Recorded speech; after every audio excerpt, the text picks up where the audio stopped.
You know, they say don't be a jack of all trades because you won't be a master of anything. I don't believe that. I don't believe that at all. I believe those people who actually dared to just try things lived a life that they can't regret. I think people who have started very young and went in one direction and have had massive success in that one direction have done well for themselves too. But I don't want to discredit the people who are masters of many things, because I am the embodiment of doing multiple things to become who I am today. I needed every skill from every job, every career path to become who I am. So if you are multifaceted, keep watching. We're going to discuss the pros of you being who you are.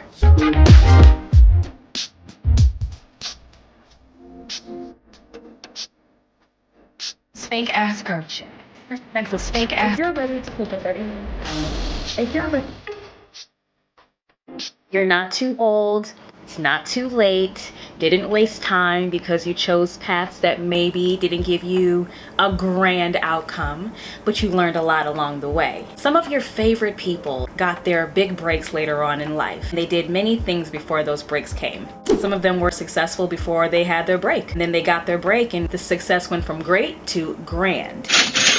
Look at Julia Childs, who didn't even write her first cookbook until she was, I think, in her 40s. She had a whole other career path before that. Vera Wang didn't even make her first dress until she was in her 40s. And who doesn't want a Vera Wang wedding dress? We got Tim and Nina Zagat, who were lawyers at one point, and at the age of 51, decided to create books about the best restaurants in town. The Zagat books, it changed the culinary world for the better. These people took a risk on themselves by changing careers at later points in their life, but they didn't discredit what they did beforehand. I'm pretty sure we can all say we learned something from even the darkest places. The darkest situations you've been in, you can come out of it and say, I learned something. And that's the point of this video. It is not too late. You can reclaim your time.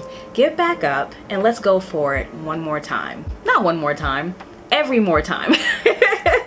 You are not here to give up and die. You're supposed to be pushing and pushing until the very end. If it was gonna be easy, everyone would do it. Get back up, get your drive. Another myth you might be telling yourself because you think it's too late for you is that you don't have the money. Let me tell you something, whatever it is you're trying to be right now, whatever it is you see for yourself, I don't care what it is, it can be directly linked to service. Go service people, go sing for free, go act for free in a play, go sew something for somebody influential and send it to them. Go walk someone's dog for your dog walking business for free and do a great job. Do what you do to the top level for people for free. That's how you know you really love it. I personally trained a few people for free before I started getting really paid for it. Well, maybe not free, but cheaper than a mug. Cheap, okay? And then I was able to really hone in on my craft and get great at it and get my certification. And then I had people who were like, oh, thank you, you helped me. And word of mouth got out there and then I brought in clientele. You have not because you ain't doing nothing. You know what attracts money? Intentions. Clear intentions and actions. Actions with intentions. That is what attracts the money to you. So you may not have it right now, but no one knows who you are. So create some actions that are intentional to get the word out about you. The money will come. It's important that you're doing what you like though. Because who just wants money? You can go get money driving Uber or doing something else. What do you want to do for the rest of your life? That'll wake you up in the morning and you won't feel exhausted to go do it or make excuses to not do it. The money isn't stopping you. You're being unintentional right now. Be intentional with your time. The money will come. It's not too late. You just got to make better moves. It's not too late. You're just not intentional with your time. Time's ticking and you feel pressure and you feel rushed. You know what you should be doing and you're not doing it. It's not too late. You just don't have a schedule. Whether it's a 3-hour block you give yourself for full focus on the dream, rehearsing a song, writing a song, going to acting class, writing that book, getting that degree, following your dream, whatever that is, be intentional with your time right now. You don't have time to play. You keep feeling like you're out of time, but use your time while you're here. What you gonna do tomorrow? Complain about it's too late when there's a whole tomorrow ahead of you, a whole 24 hours? You can't figure out one thing to do with your time that'll enhance your life and bring you towards the dream you know is in your heart still? We gotta get intentional with our time. On that time slot that you're creating, on that schedule you're creating for yourself, you need to Block out a 3-hour window every single day. I don't care if it's 2 hours or 3 hours, whatever. You need to have multiple hours, so 2 or 3 hours or more. Whether that means getting up earlier in the morning or doing it directly after work before anybody gets your attention. I'm a morning person, so for me, it is imperative that I get some kind of work done for my business first thing in the morning, whether that means I gotta start at 4 a.m. or whatever. My brain just works better super early in the morning, and for me, that's when my ideas flow.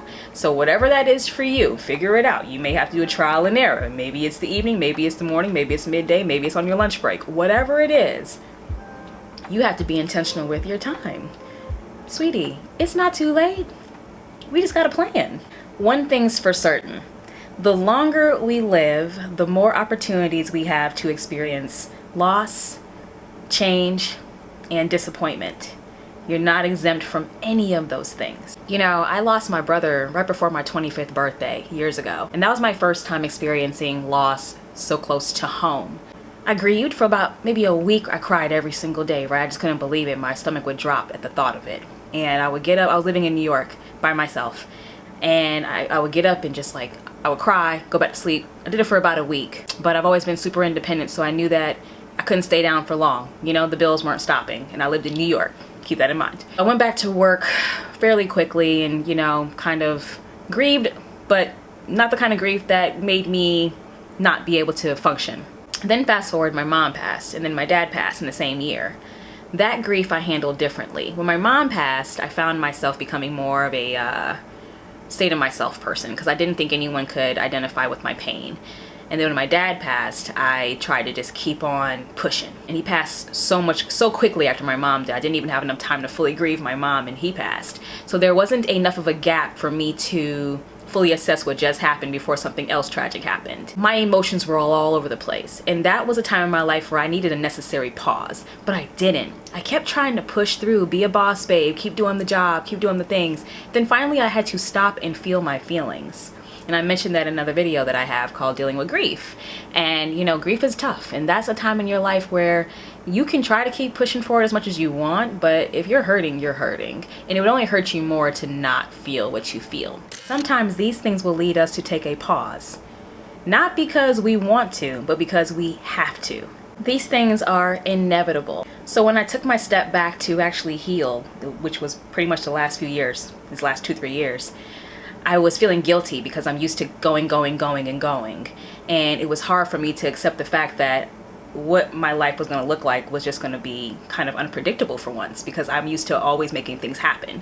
So one of the beliefs that I think we have to get through our minds is just because we're chasing our dreams, it doesn't mean bad stuff is not going to happen. Bad stuff's going to happen while you're chasing your dreams. Things are going to happen, and they're going to make you want to throw everything you just worked for away because you just want to be in your feelings. And I say this to say, understand that stuff's going to happen, and understand that you still have to live your life.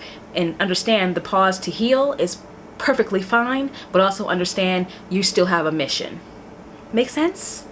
Typically, the minute you decide to go all in your dreams is the same minute where all hell starts breaking loose. Car breaks down, you lose the job, the boyfriend dumps you, all the things start happening. Typically when you really decide to go for it. I know, it sucks. But this is a part of strengthening you, because to be who God has called you to be, it's going to require a whole new you. And if I can just be transparent, you know, this is when the music stops. This is when the record scratches. When you're going through a really tough time and you have to step back, stay to yourself, assess your feelings while you still move forward in your life. But guess what this does? It creates the kind of isolation that's positive, because now you can see who you really have in your corner, who's really for you, and you can think clearer without so much chatter in your ears. So sometimes the tragedy leads to the point in your life where you make harder decisions for yourself, but that's a good discipline to have. People who are successful are great with decision making, and they make decisions very quickly. But if you are surrounded by a lot of people right now who are not helping you, who are negative, who don't see your vision, who don't want to help you with the vision, who don't even want to root you on for free, Isolation will show you who's really around for the right reasons. I would have girlfriends from the past that I'm no longer friends with who took my isolation personally. I knew that those weren't the kind of relationships I needed to have in my life. Because when someone's healing and going through, yes, of course, you want people to love and check on you, but it's another thing to give someone guilt when they're already harboring grief and not feeling like themselves, but also are trying to still pick themselves up every day and do what they can. If you are hurting right now and going through grief and dealing with a lot, and you're getting up in the morning and just doing the bare minimum is a lot, heal. And maybe just try to add one baby step this week, but don't overwhelm. But this is not to let you off the hook, because the grief can't hold you forever. You have to know that your plan for your life doesn't stop because bad things have come. The pause when you're healing is heal, listen, grow, breathe, assess, and make smarter moves. Not a bunch of moves, smarter moves. Because this mental health, you need that. One thing's for certain, you're gonna get where you're going. You're gonna get there. It's not too late, you're not too old. You are fully capable of having all the dreams that are still in your heart. Why would you still want to do those things if it couldn't happen?